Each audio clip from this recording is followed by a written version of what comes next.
वाहेगुरु दा खालसा वाहेगुरु दी फतेह। केंद्रीय मंत्रिमंडल के मेरे सहयोगीगण, राज्यों के मुख्यमंत्रीगण,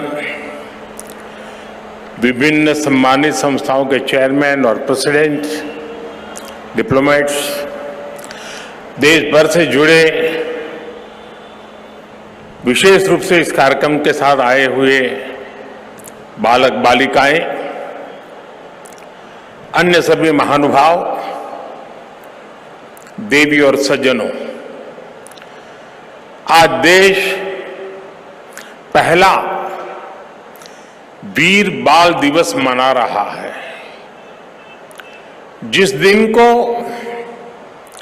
जिस बलिदान को हम पीढ़ियों से याद करते आए हैं, आज एक राष्ट्र के रूप में उसे एकजुट नमन करने के लिए एक नई शुरुआत हुई है। शहीदी सप्ताह और ये वीर बाल दिवस हमारी सिख परंपरा के लिए भावों से भरा जरूर है, लेकिन इससे आकाश जैसी अनंत प्रेरणाएं भी जुड़ी है। वीर बाल दिवस हमें याद दिलाएगा कि शौर्य की पराकाष्ठा के समय कम आयु मायने नहीं रखती। वीर बाल दिवस हमें याद दिलाएगा कि 10 गुरुओं का योगदान क्या है, देश के स्वाभिमान के लिए सिख परंपरा का बलिदान क्या है।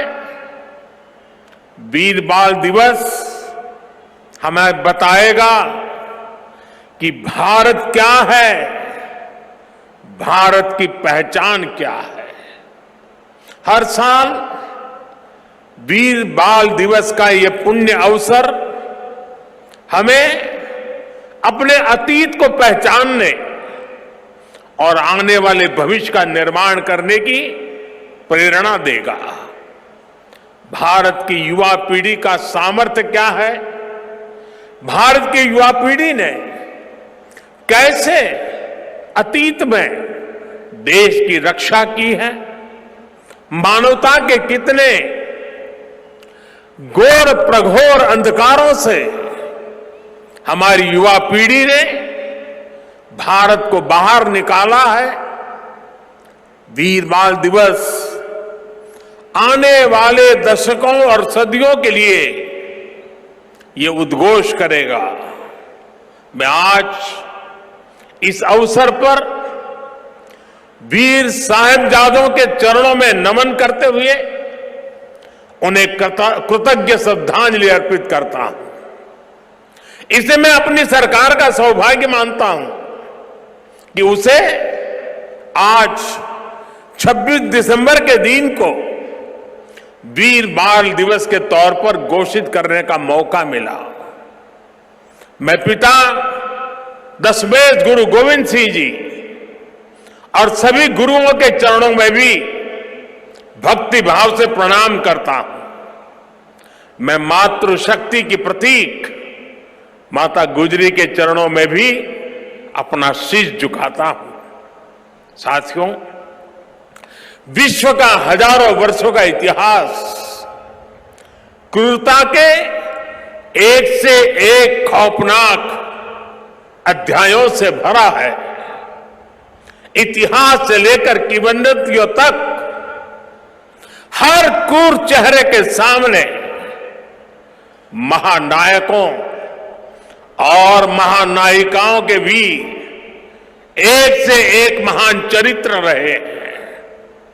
लेकिन ये भी सच है कि चमकौर और सरहिंद के युद्ध में जो कुछ हुआ वो भूतो न भविष्यति था।